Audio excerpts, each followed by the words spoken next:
السلام علیکم، میں ہوں عبداللہ اقبال، اور آج کی ویڈیو میں ہم خیبر کے مقام پر ہونے والا پشتونوں کی تاریخی جگہ پر بات کریں گے۔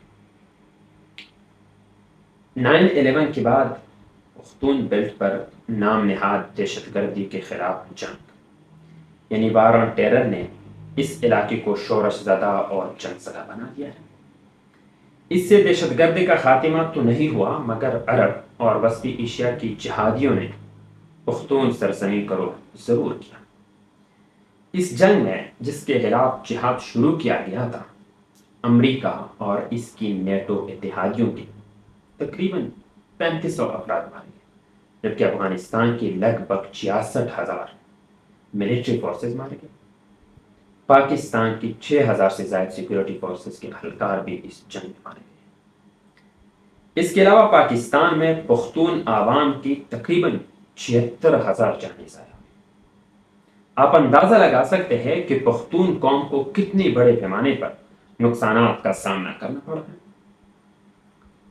پشتو زبان کا ایک شعر ہے جو ان حالات کے بہترین عکاسی کرتے ہیں: صد جلسے صد جلوس صد غزہ شہیدان، صد جلسے صد جلوس صد غزہ شہیدان، منہ بے ہنر پختنو سر بلہا شہیدان، میدان ما جنگوے مال شبا سیر کوے، خود میدان بویش کے نشمارے زما شہیدان۔ پشتونوں کا علاقہ پچھلی کئی دہائیوں سے عالمی کھیل کی عامہ جگہ بنا ہوا ہے، جس کی وجہ سے پختون قوم جو اذیتیں سہ رہے ہیں، ان کا پورا ادراک کوئی اور نہیں، صرف بے بس پختون ہی کر سکتے ہیں۔ اس بین الاقوامی جنگ میں پختون نہ صرف مارے گئے بلکہ جرگے میں پیش کردہ ڈیٹا کے مطابق لاپتہ افراد کی تعداد 6,700 ہو چکے ہیں، جبکہ 57 لاکھ افراد بے گھر یعنی IDPs کی زندگی گزارنے پر مجبور ہیں۔ اس کے علاوہ اس وقت تقریباً 2,17,000 پختونوں کے شناختی کارڈ بلاک کر دیے گئے۔ پشتون قومی جرگے کی رپورٹ کے مطابق پشتون بیلٹ پر جنگ اور دہشت گردی کی ہولناک حقیقت کا انکشاف ہوا۔ اس رپورٹ کے مطابق 75,000 سے زائد پشتون، جن میں بچے، خواتین اور تقریباً 1,700 قبائلی مشران شامل ہیں، ان سب نے اپنی جانیں گنوا چکی، جس سے پختون معاشرتی نظام کو بہت بڑا دھچکا لگا ہے۔ 6,700 سے زائد افراد کی جبری گمشدگی نے انسانی حقوق کی خلاف ورزی کا ایک نیا بحران پیدا کیا۔ متاثرہ خاندانوں کی مایوس کن کہانیاں ریاست سے جواب طلبی کی خواہش کو ظاہر کرتے ہیں۔ یہ خاندان ایک تاریک مستقبل کی جانب بڑھ رہے ہیں جہاں انصاف کی کوئی امید نظر نہیں آتی۔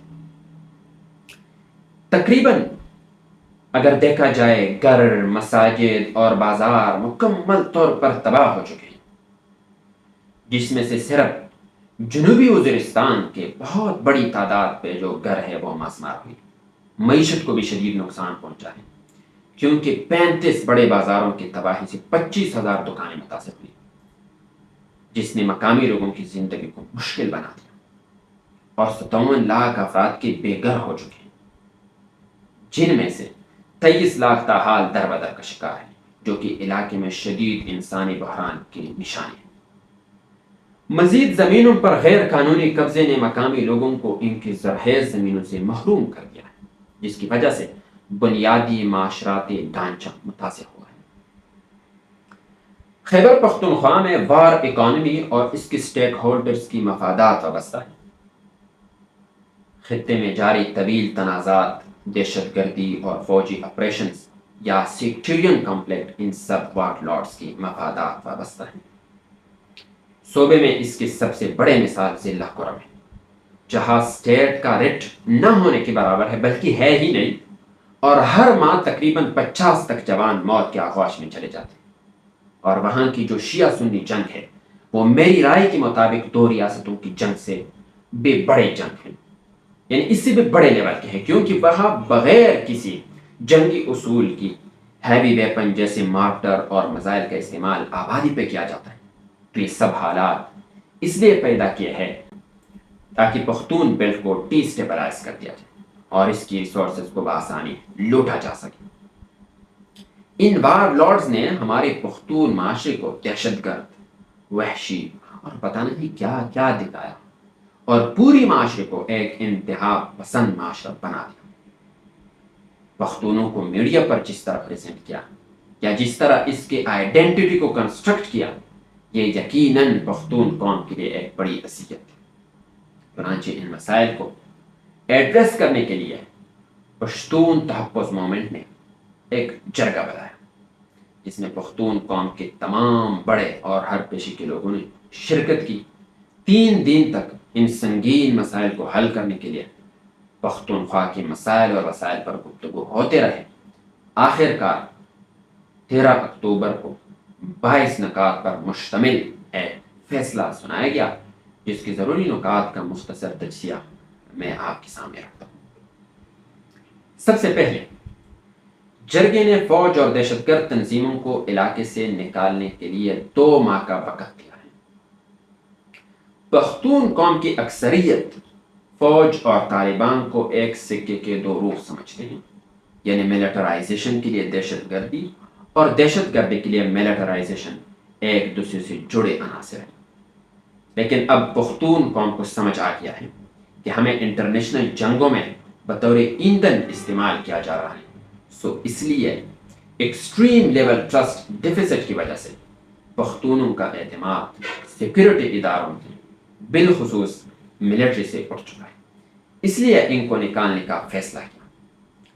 پاکستان کے آئین کے مطابق فوج کا بنیادی فریضہ ملک کی خارجی اور داخلی سلامتی کو یقینی بنانا ہے۔ آئین کی شق 245 کے تحت فوج کو ریاست کی درخواست پر داخلی امن و امان کو برقرار رکھنے کے لیے بلایا جا سکتا ہے۔ اس کا مطلب یہ ہے کہ جب ملک کی حالات خراب ہو جیسے دہشت گردی یا داخلی شورش، تو فوج کو قانونی طور پر علاقے میں تعینات کیا جا سکتا ہے۔ لیکن پختون جرگے کا موقف ہے کہ دہشت گرد خود ریاست نے بنایا ہے، جس پر پاکستان کے بڑے بڑے جرنیلوں کے انٹرویوز موجود ہیں۔ بظاہر اس شک کا عمل نفاذ جو جرگے نے دیا ہے بہت مشکل لگتا ہے۔ البتہ ابھی تک ملٹری نے اس حوالے سے کوئی آفیشیل موقف نہیں اپنایا، جبکہ تحریک طالبان اس فیصلے کو یکسر مسترد کر دیا۔